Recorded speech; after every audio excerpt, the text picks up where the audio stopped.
बिस्मिल्लाहिर्रहमानिर्रहीम। उम्मीद करता हूँ कि आप सब खैरियत से होंगे। आज हम चलते हैं लेक्चर नंबर 2 की तरफ, जो कि हमने फ़िज़िक्स की ये सीरीज़ स्टार्ट की है। टोटल 25 लेक्चर्स होंगे इसके अंदर। तो सेकंड लेक्चर जो होगा बेसिकली ये हमारा होगा काइनेमैटिक्स के अंदर। काइनेमैटिक्स जो है ये एक फ़िज़िक्स की ही ब्रांच है और काइनेमैटिक्स में हम स्टडी करते हैं motion at without any force. तो फ़ोर्स के बिना ही हमने मोशन को स्टडी करना है। तो अब इसके अंदर जो चीज़ें हम पढ़ने वाले हैं, सबसे पहले हमारे पास आ जाएगा डिस्टेंस, और डिस्टेंस का ही एक भाई है जिसको हम डिस्प्लेसमेंट कहते हैं। फ़र्क सिर्फ इतना है कि एक भाई मुसलमान है, एक जो है वो ईसाई है। जो डिस्टेंस है ये हमारे पास स्केलर है और डिस्प्लेसमेंट जो है ये हमारे पास वेक्टर है, लेकिन इनमें कोई इतना मेजर डिफरेंस नहीं है। जो फ़र्क है वो स्केलर और वेक्टर का ही है, क्योंकि स्केलर को बताने के लिए किसी डायरेक्शन की ज़रूरत नहीं होती, जबकि वेक्टर को बताने के लिए डायरेक्शन की ज़रूरत हमें पड़ती है। तो सेकंड जो चीज़ हम इस चैप्टर में पढ़ेंगे वो हमारे पास होगी स्पीड एंड वेलोसिटी। अगेन यहाँ पे एक मुस्लिम और नॉन मुस्लिम का फ़र्क हो जाएगा। स्पीड जो है वो स्केलर है और वेलोसिटी एक वेक्टर क्वांटिटी है। तो लास्टली जो चीज़ हमने पढ़नी होगी इस चैप्टर के अंदर वो हमारी हो जाएगी एक्सेलरेशन। एक्सेलरेशन के बाद हम देखेंगे ग्राफ। अब ग्राफ जो है वो बेसिकली हमारे पास दो तरह के होंगे। फर्स्ट ऑफ ऑल हो जाएंगे डिस्प्लेसमेंट टाइम ग्राफ, जिसको एस टी ग्राफ कहा जाएगा। सेकेंड टाइप जो होगी that will B we T, या फिर हम उसको स्पीड टाइम ग्राफ कह सकते हैं। तो ये दो तरह के ग्राफ इसके अंदर होंगे। काइनेमेटिक्स इस ब्रांच का नाम है। सबसे पहली क्वांटिटी है डिस्टेंस। तो डिस्टेंस बेसिकली होता क्या है, जैसे कि हमने पहले कहा, ये एक स्केलर क्वांटिटी है। The change in position of any object, change in position of any object, जितनी ज़्यादा वो अपनी पोजीशन को चेंज करता है उसको हम डिस्टेंस का नाम देते हैं। जबकि डिस्प्लेसमेंट जो होता है it is the shortest distance between two points, shortest distance between two points, उसको हम डिस्प्लेसमेंट का नाम देते हैं। डिस्प्लेसमेंट एक वेक्टर क्वांटिटी है। दोनों का जो यूनिट है, दोनों क्वांटिटीज़ का, क्योंकि मैंने आपको बताया ये दोनों बहन भाई की तरह हैं, तो दोनों का यूनिट क्या होगा, मीटर। और इनमें फ़र्क डायरेक्शन का है। जैसे कि हम एग्जांपल के तौर पे कहते हैं कि एक ऑब्जेक्ट ए पॉइंट से लेकर पॉइंट बी तक मूव करता है और ये डिस्टेंस जो है ये टोटल 15 किलोमीटर है। सो 15 किलोमीटर का एक पाथ तो ये हो सकता है कि जब वो अपने घर से निकलता है तो ये पाथ काफ़ी ज़्यादा कर्व्ड है।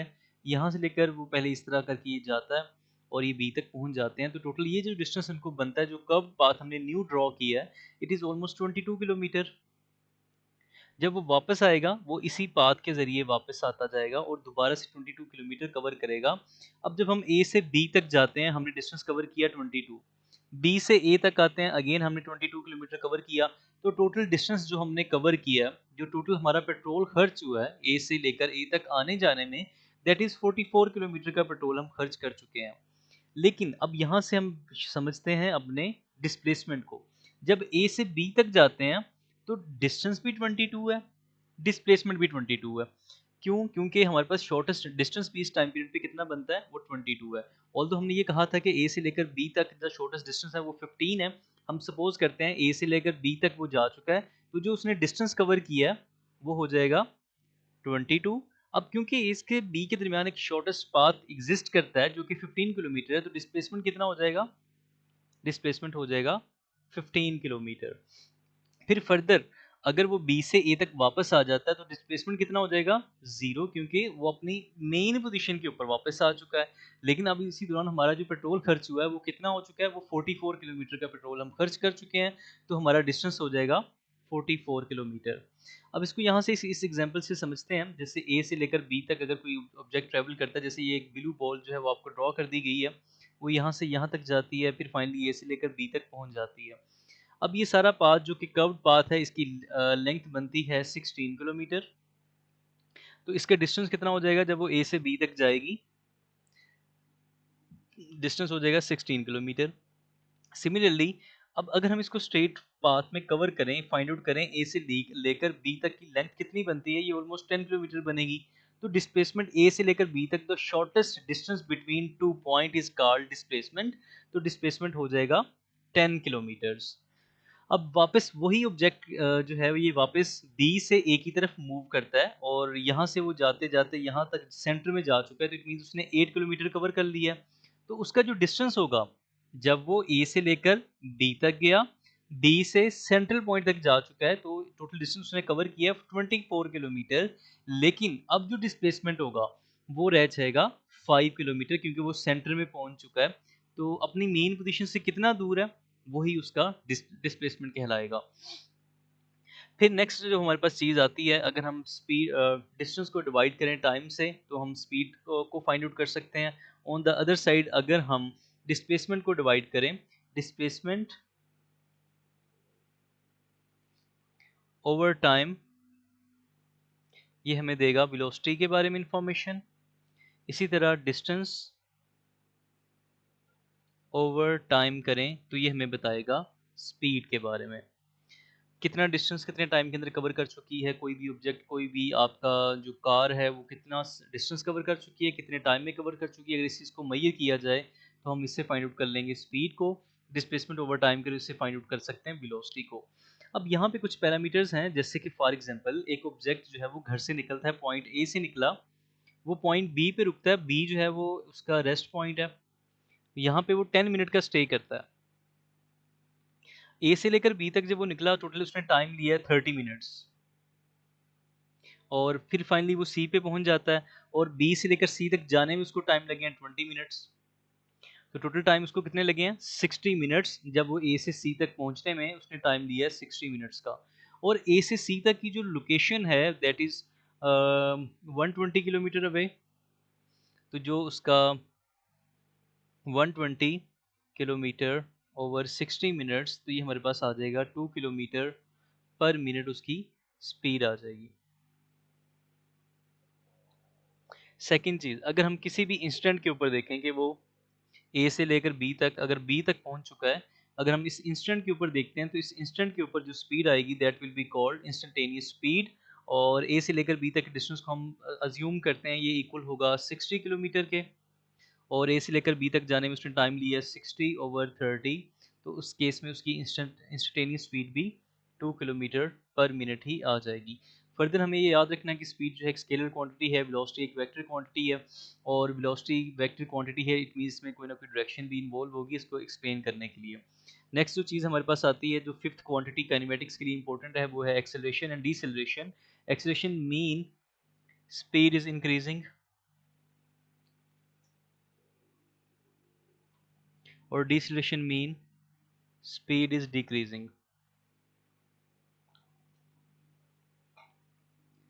अब हमारे पास फर्स्ट केस है कि कार जो है ये मूव करती है, फर्स्ट सेकंड के अंदर उसने डिस्टेंस कवर किया है 5 मीटर का, और अगेन 1 से 2 सेकंड के दौरान उसने 5 मीटर का डिस्टेंस अगेन कवर कर लिया।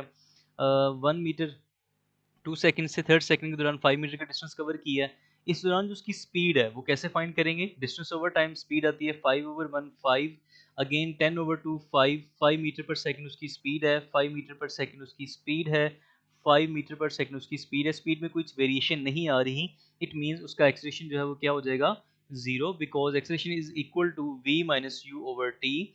v means the final speed, किसी भी इंस्टेंट के ऊपर जब हम फाइनल स्पीड को नोट डाउन करेंगे वो v कहलाएगी, u से मुराद है इनिशियल स्पीड, किसी भी स्टार्टिंग टाइम के ऊपर जो स्पीड आएगी वो हमारे पास u कहलाएगी। और सिमिलरली जो डिनोमिनेटर होगा इसके अंदर हम टाइम से डिवाइड करते हैं तो इससे एक्सेलरेशन जो है वो कैलकुलेट हो जाएगा।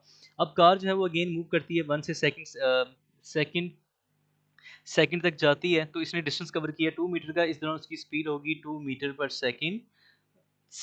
थर्ड सेकंड के लिए उसकी स्पीड हो जाएगी 4/3, 6/3, 2 मीटर पर सेकंड यहाँ पे आती है, अगेन 6 + 4 12, 10 + 2 12, 12/4, 3 मीटर पर सेकंड।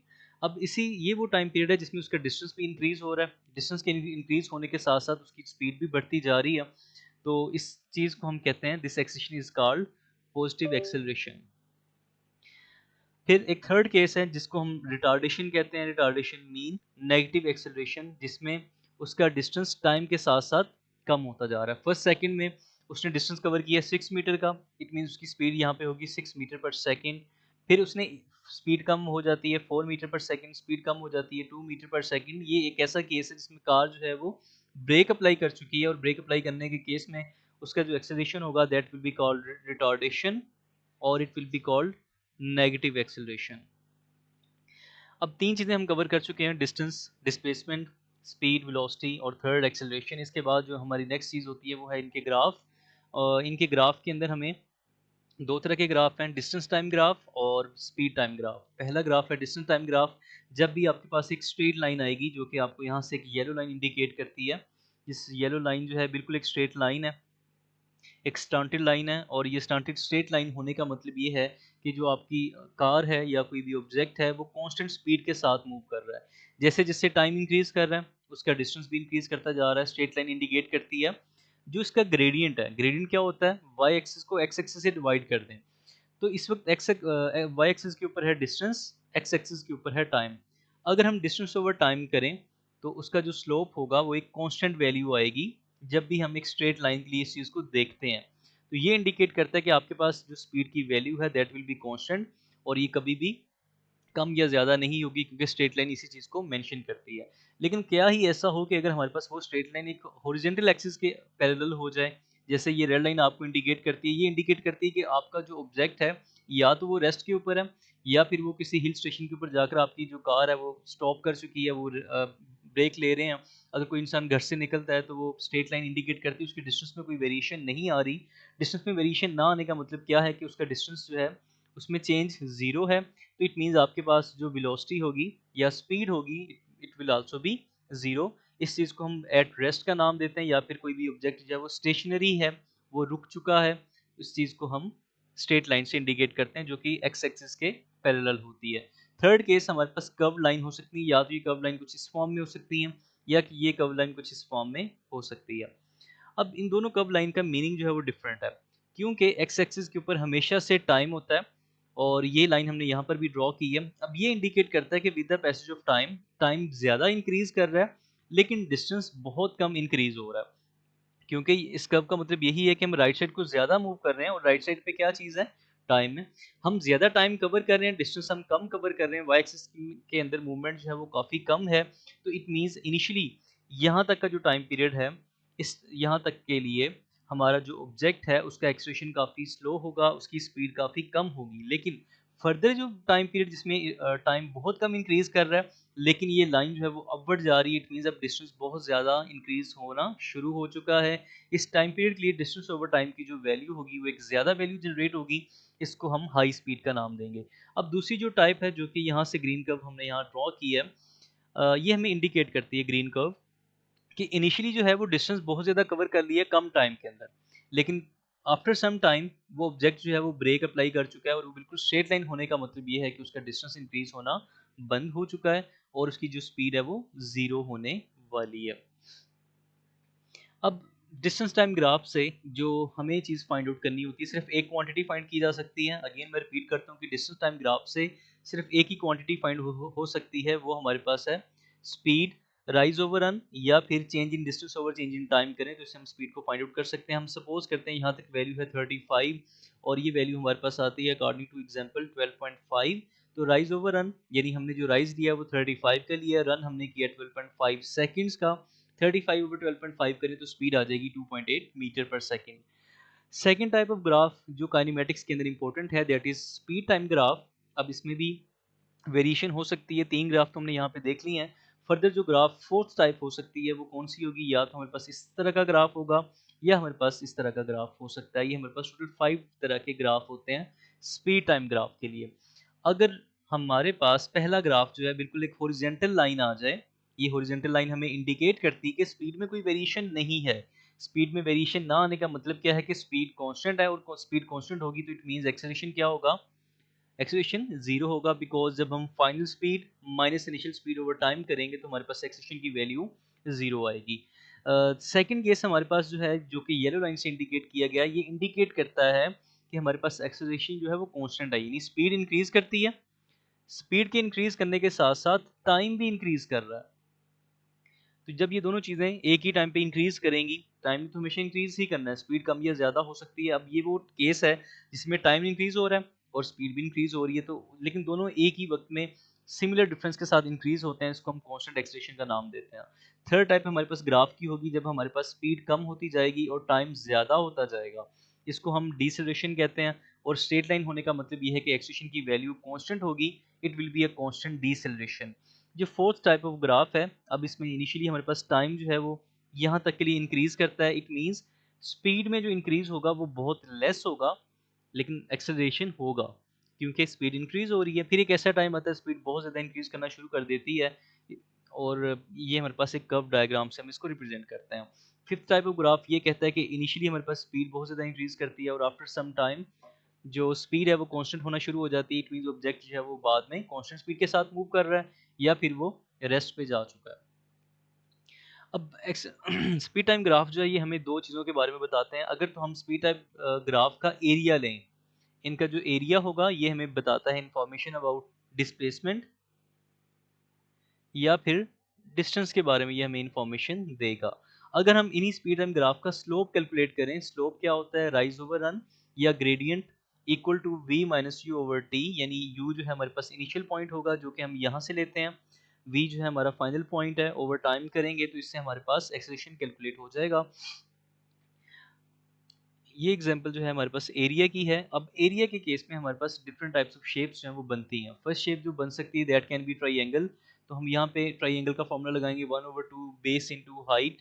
तो इससे क्या फाइंड आउट कर लेंगे, ये ग्राफ कौन सा है, speed time graph. Speed time graph का एरिया, स्पीड टाइम ग्राफ का एरिया हमें कैलकुलेट करके देगा डिस्टेंस को। इसी तरह ये रेक्टेंगल है, लेंथ इनटू विड्थ का फॉर्मूला लगा दें, या फिर ट्रेपीजियम की शेप भी अक्सर बनती है। तो ट्रेपीजियम के लिए हम फॉर्मूला क्या लगाते हैं, 1/2 sum of parallel side s1 plus s2 into height. तो हाइट जो है ये वर्टिकल एक्सिस के ऊपर कैलकुलेट कर ली जाती है। इससे भी हम अपने डिस्टेंस को फाइंड आउट कर सकते हैं। अगेन ये एक कंपैरिजन है कि हमारे पास डिस्टेंस टाइम ग्राफ और स्पीड टाइम ग्राफ। अगर distance time graph straight line हो, ये इंडिकेट करता है कि ऑब्जेक्ट जो है वो रुक चुका है। इसी तरह speed time graph straight line हो, इट मींस ऑब्जेक्ट जो है वो कांस्टेंट स्पीड के साथ मूव कर रहा है। कांस्टेंट स्पीड का मतलब क्या है कि डिस्टेंस भी इंक्रीज हो रहा है और टाइम भी इंक्रीज हो रहा है। लेकिन अगर distance time graph straight line हो, इट मींस डिस्टेंस जो है वो जीरो है, डिस्टेंस में कोई चेंज नहीं आ रही। कांस्टेंट स्पीड के साथ मूव कब करेगा, जब ये वर्टिकल स्ट्रेट लाइन होगी। जबकि स्पीड टाइम ग्राफ में स्ट्रेट लाइन इंडिकेट करती है object is moving with constant acceleration. अगर हमारे पास कर्व अपवर्ड जा रही है, इट मींस ऑब्जेक्ट जो है वो एक्सेलरेट कर रहा है। अगर हमारे पास स्पीड टाइम ग्राफ इस तरह से अपवर्ड जाएगा कर्व शेप के अंदर, इट मींस उसका जो एक्सेलरेशन है वो चेंज होता जा रहा है। और इनिशियली वो स्लो था, कम था, बाद में स्पीड बहुत ज़्यादा होती जा रही है, जिससे ये हमारे पास इंक्रीज होता रहेगा। है ये फ्री फॉल है। फ्री फॉल से मुराद ये है कि कोई भी ऑब्जेक्ट जो है वो मूव करता है under the influence of gravity.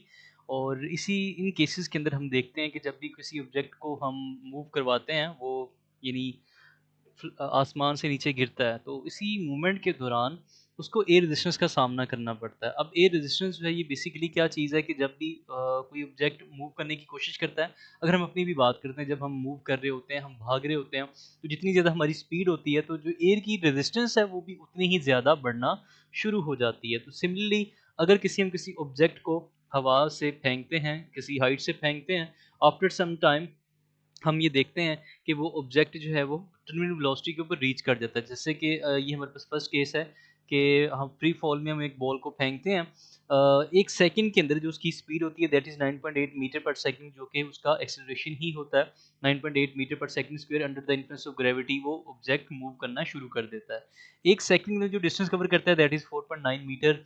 फिर फर्दर 1 सेकंड से 2 सेकंड के दौरान जब वो मूव करता है, तो अब उसका जो डिस्टेंस है 0 से लेकर 0.2 सेकंड तक जो उसने डिस्टेंस कवर किया है दैट इज 14.7 मीटर। और अब उसकी जो स्पीड हो जाएगी आफ्टर 2 सेकंड 19.6, यानी 9.8 का डबल हो जाएगी। सिमिलरली फिर उसकी जो स्पीड है वो 9.8 का 3 टाइम्स हो जाएगी, जो कि इक्वल हो जाएगी 24.5 एंड फर्दर 29.4। अभी जो स्पीड है, जो उसका डिस्टेंस है 14.7 से कितना हो चुका है 44.1।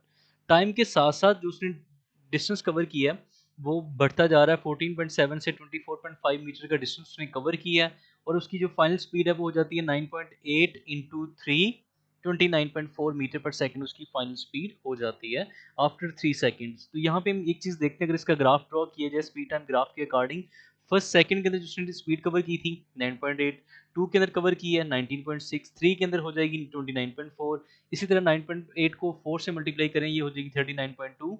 इट मींस आफ्टर 4 सेकंड उसका जो स्पीड हो जाएगी दैट विल बी 39.2, और उसका जो डिस्टेंस है वो भी इंक्रीज होता रहता है। लेकिन ये कब तक होता है, उसकी जो स्पीड है आफ्टर सम टाइम कांस्टेंट हो जाती है। अब कोई भी ऑब्जेक्ट अगर वो स्पेस में एयर के अंदर मूव करता है, एयर की मूवमेंट के दौरान एयर जितना ज़्यादा वो स्पीड से मूव करेगा उसकी स्पीड बढ़ती जा रही है। ये देखना 39.2 स्पीड इंक्रीज हो रही है।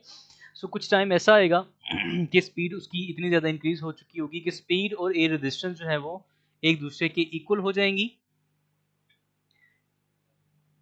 और इस टाइम पीरियड के दौरान हम यहाँ पे कहते हैं कि वो ऑब्जेक्ट जो है वो टर्मिनल वेलोसिटी के साथ मूव करता है। उसमें ऐसा ही फील होगा कि वो ऑब्जेक्ट जो है वो मूव ही नहीं कर रहा, क्योंकि उसका जो एक्सेलरेशन है वो कांस्टेंट हो जाएगा, 9.8 मीटर पर सेकंड स्क्वायर के साथ वो मूव करता है। तो ये था हमारा चैप्टर, यहाँ तक हो जाएगा। फर्दर हमारे पास आ जाएंगे एमसीक्यू जिनको हमने समझना है अब आगे।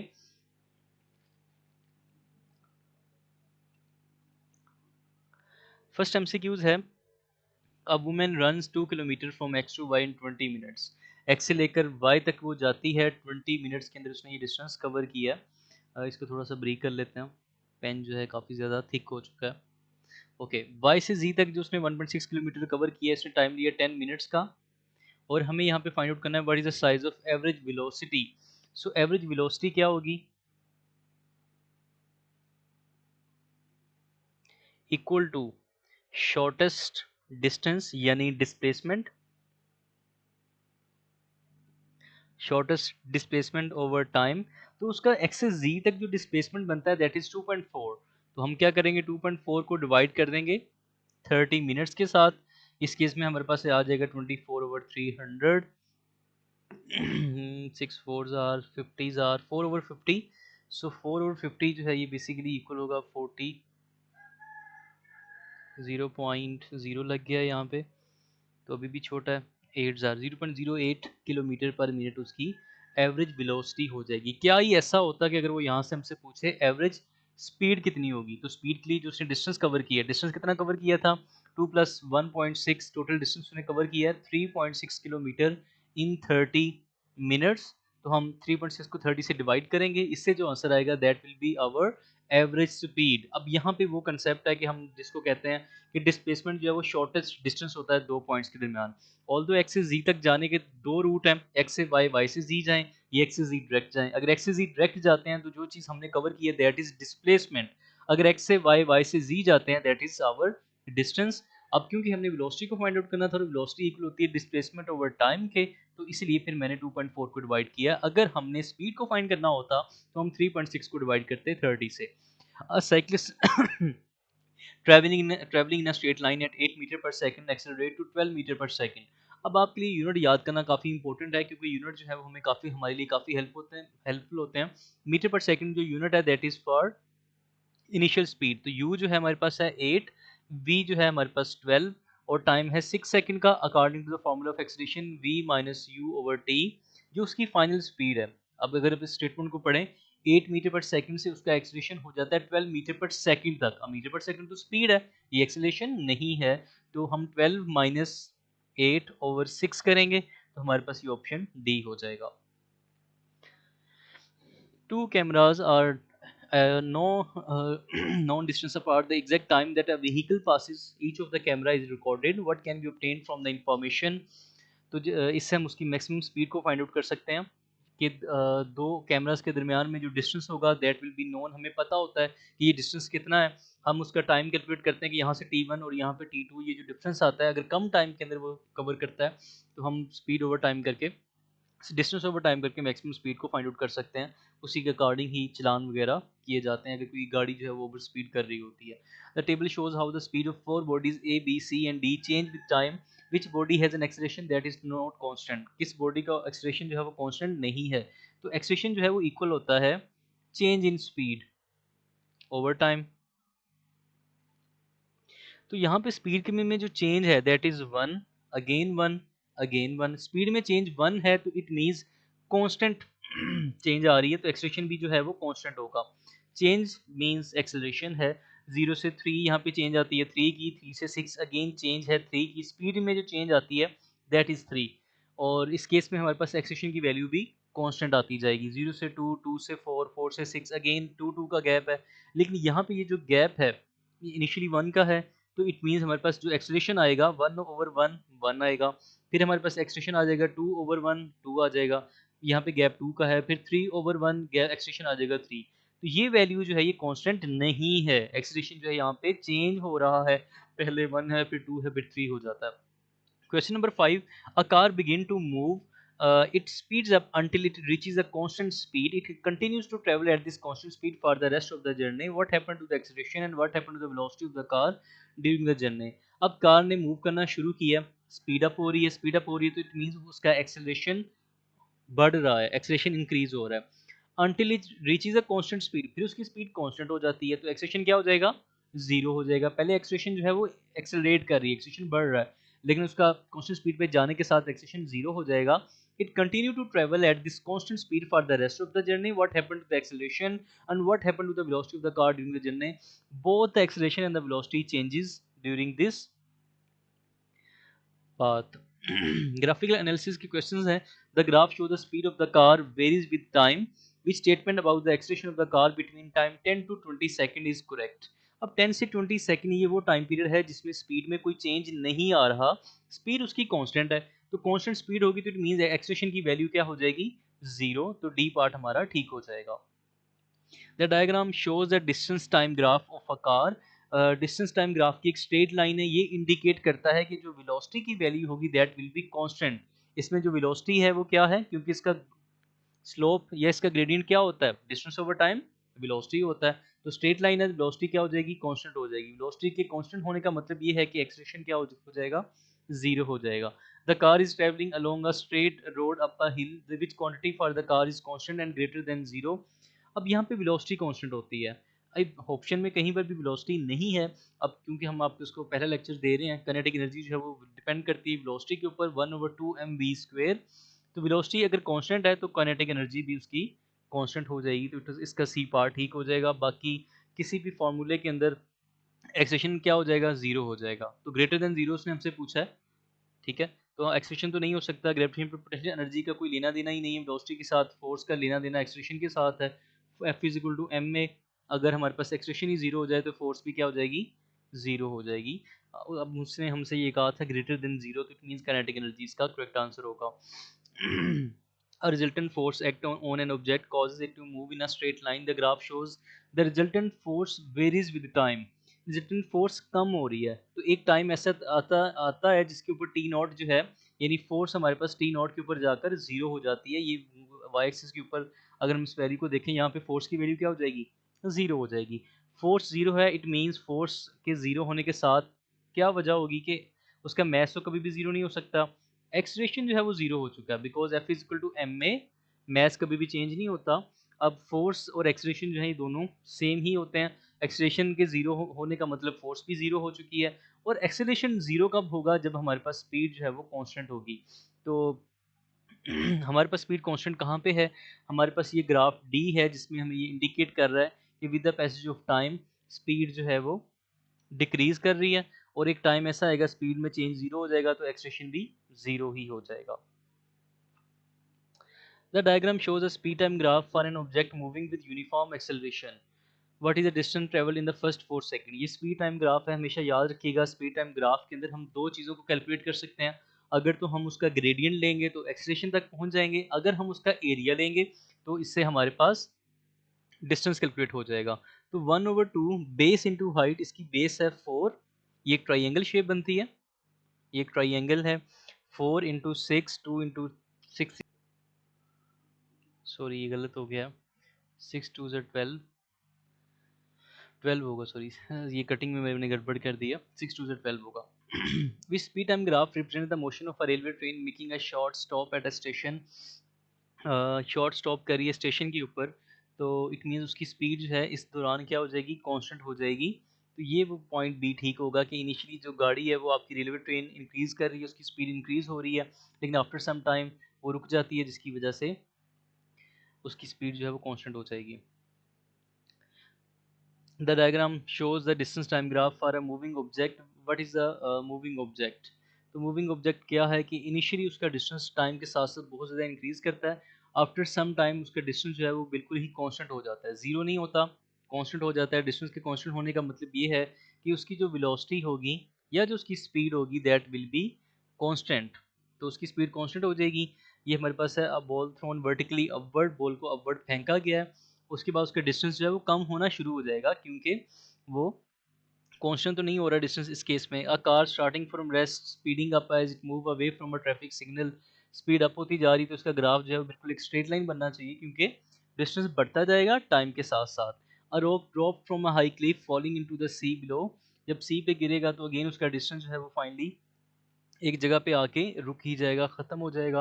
और train braking to a halt as it stop at a station, after some time वो ब्रेक लगाती है, तो बिल्कुल ये वाला पॉइंट ठीक हो जाएगा। इनिशियली उसका डिस्टेंस बढ़ता जा रहा है ट्रेन का, जब वो ब्रेक अप्लाई करेगा तो उसके बाद फिर उसका डिस्टेंस स्ट्रेट लाइन बन जाएगा। The graph show the short journey, it is a speed time graph, but is the greatest speed reach, तो ग्रेटेस्ट स्पीड उसकी कितनी होगी वो हमें ग्राफ से पता चल जाएगा कि उसकी जो मैक्सिमम स्पीड है दैट इज 3 मीटर पर second. A car has stopped at a red light. When the light changes to green, the car starts moving with the constant acceleration. The graph represents this motion. Which quantity is plotted on the x-axis and which quantity is plotted on the y-axis? x-axis के ऊपर तो हमारे पास time होगा, ये हमारे पास fix value है ये, और दूसरी चीज़ ये है वो इंडिकेट करता है the car start moving with the constant acceleration, उसका एक्सेलरेशन कांस्टेंट हो जाता है, तो इट मीन्स ये हमारे पास डिस्टेंस टाइम ग्राफ होगा, क्योंकि आफ्टर सम टाइम उसका जो डिस्टेंस है वो इंक्रीज़ करना शुरू करेगा, वेलोसिटी उसकी कांस्टेंट हो जाएगी, वेलोसिटी जो है वो इंक्रीज़ करना शुरू हो जाएगी और वेलोसिटी बिल्कुल एक स्ट्रेट लाइन में कन्वर्ट होना शुरू हो जाएगी। The graph show the distance time graph for a car travelling in a straight line in which region is the car decelerating, car decelerate कहाँ पे करेगी, जब उसका डिस्टेंस और टाइम के केस में डिस्टेंस कवर कम हो रहा है जबकि उसका जो टाइम है वो तो बढ़ता ही जा रहा है, तो ये हमारे पास पॉइंट डी हो जाएगा, इसमें डिस्टेंस में जो इंक्रीज है वो बहुत कम है। The speed time graph represents the short journey, which distance time graph represents the same journey. Speed time graph constant है, तो इट मीन स्पीड में जो इंक्रीज आ रहा है वो कांस्टेंट तभी आएगा जब हमारे पास डिस्टेंस टाइम के साथ साथ इंक्रीज होता जाए, ये हमारे पास पॉइंट सी हो जाएगा।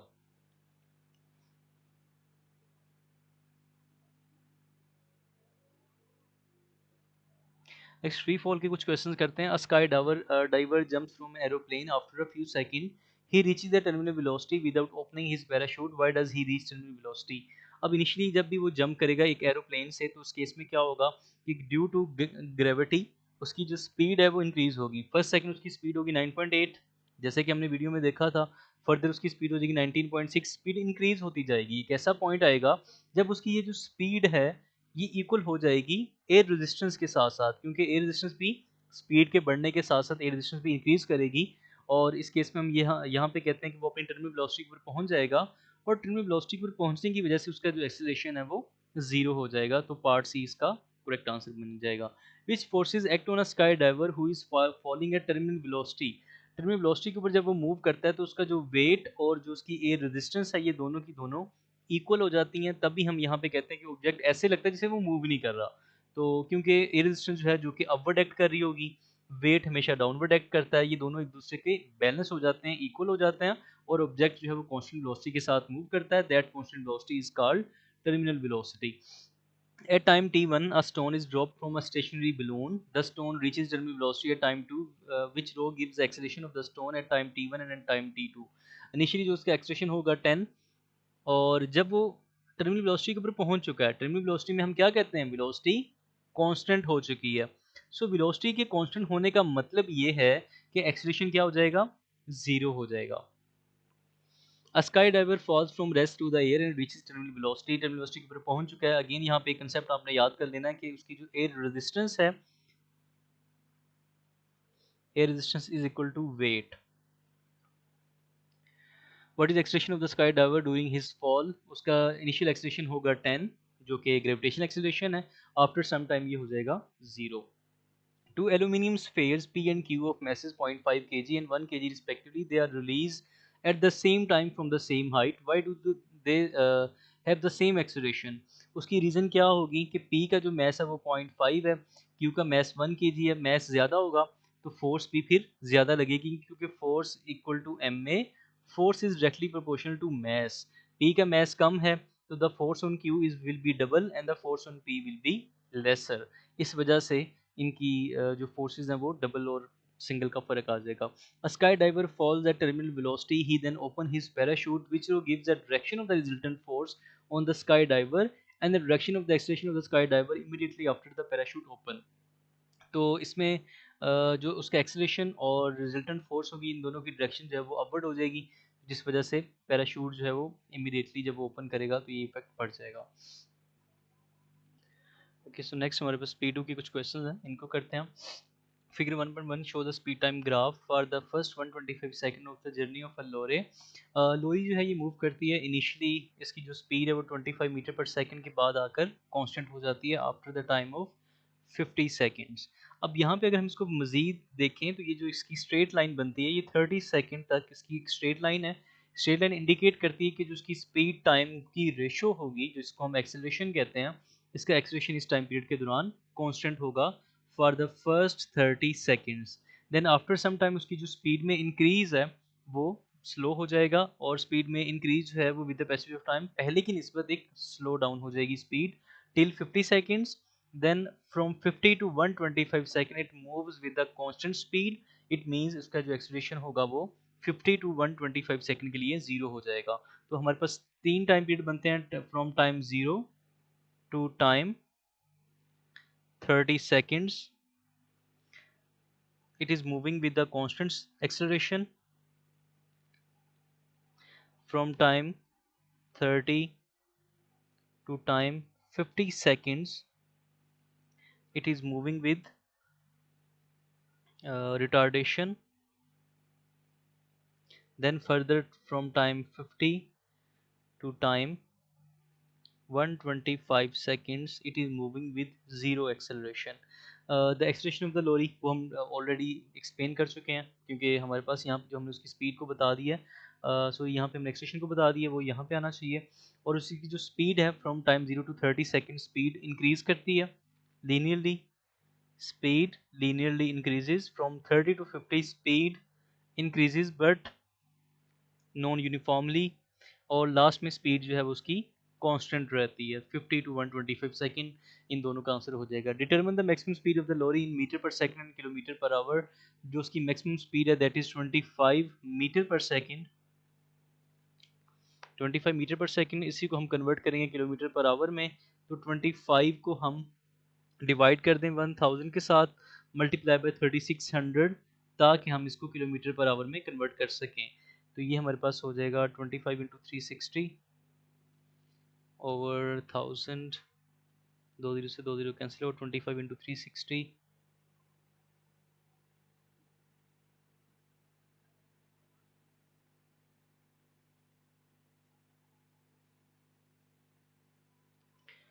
सो 80 किलोमीटर पर आवर उसकी मैक्सिमम स्पीड हो जाएगी। क्वेश्चन 2 रेलिवेंट नहीं है। क्वेश्चन नंबर 3 को करते हैं। The cyclist start from rest, he accelerate and then travel at a constant speed. At 12 second the cyclist apply the brake and slows down. Photograph are taken of the cyclist at 4-second intervals. Figure 2.1 shows the result. On figure 2.1, draw a possible position of the front wheel of the cycle at 16 second. After 12 second उसने breaks को apply कर दिया, it means उसकी जो speed है वो slow down होके almost 40 पे जाके रुक जाएगी। तो हम यहाँ पे ड्रॉ कर देंगे, उसका जो फ्रंट व्हील होगा वो यहाँ पे आ जाएगा। On figure 2.2 plot a distance time graph of the cyclist for the first 16 seconds. तो इनिशियली 4 सेकंड के ऊपर जो उसका डिस्टेंस उसने कवर किया दैट इज़ 8। तो ये एक लाइन 1 को रिप्रेजेंट करती है, 4 के ऊपर वैल्यू आ जाएगी 8, फर्स्ट पॉइंट हमारा ये हो जाएगा। 8 सेकंड्स के ऊपर आ जाती है 22, सेकंड पॉइंट 12 सेकंड्स के ऊपर ये वैल्यू बन जाती है 36,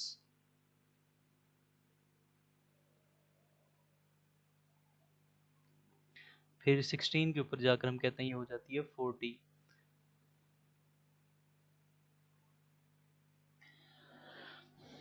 calculate the average speed of the cyclist during the 12 second. 12 seconds हमारे पास टोटल टाइम है, और टोटल स्पीड 12 तक जो उसने कवर की है दैट इज़ 36। 36 ओवर 12, 3 मीटर पर सेकंड उसकी एवरेज स्पीड हो जाएगी। क्वेश्चन नंबर 4 है, two athletes A and B run on a 100 metre race at time t equal to 0। The gun is fired to start the race. 0 से ये start हो चुका है। बी की जो स्पीड है इनिशियली वो काफ़ी स्लो भाग रहा था, और बी की जो रेस है, बी की जो पेस है वो बाद में फास्ट हो जाती है, वो फास्टली मूव करता है। और वो 100 मीटर का जो डिस्टेंस था वो पहले कवर कर लेता है। उसने 100 मीटर को कवर किया है, यहाँ पे जाके 100 मीटर को कवर कर लेता है, जबकि ए ने 100 मीटर को कवर किया है यहाँ पे जाकर। तो टोटल ये जो टाइम पीरियड बनता है दैट इज 13.6, तो ये हो जाएगा 14.2। सो इतना डिफरेंस है। Describe the motion of the athlete A during the first 8 second of the race. First 8 second को अगर हम डिस्क्राइब करें, the athlete A is moving with uniform speed, constant speed है क्योंकि एक स्ट्रेट लाइन इंडिकेट कर रही है, ये ऑलमोस्ट एक स्ट्रेट लाइन बनती है, यहाँ तक जो है वो आपके पास एक स्ट्रेट लाइन है, यूनिफॉर्म स्पीड के साथ मूव कर रहा है। With increase in time its distance is also increasing. State the distance between the two athlete as the winner passes the 100 metre mark. तो जो डिस्टेंस कवर किया है बी ने तो 100 मीटर को मार्क कर लिया, जबकि हमारे पास जो दूसरा एथलीट है उसने कवर किया है दैट इज ऑलमोस्ट 94। तो इनमें 6 मीटर का डिस्टेंस जो है इनके दरमियान में गैप रह जाता है। Calculate the speed of athlete है बिटवीन टाइम 4 to 15 सेकंड। हम 4 सेकंड के ऊपर एक पॉइंट को मार्क करेंगे, 4 सेकंड के ऊपर उसकी स्पीड आती है ये दैट इज 20। 4 सेकंड के ऊपर स्पीड है सॉरी डिस्टेंस है 20, और 15 सेकंड्स के ऊपर हम देखेंगे एथलीट ए की ये बनती है 56। 56 माइनस 20, टाइम है 15 माइनस 4, ये हो जाएगा 36/11। तो उसकी स्पीड आ जाएगी 3.2 समथिंग, इस तरह से ये कैलकुलेट हो जाएगी। Question number 5, figure 1.1 shows the distance time graph for the two cyclists A and B. They start a 500-meter race together but finish the race at different times.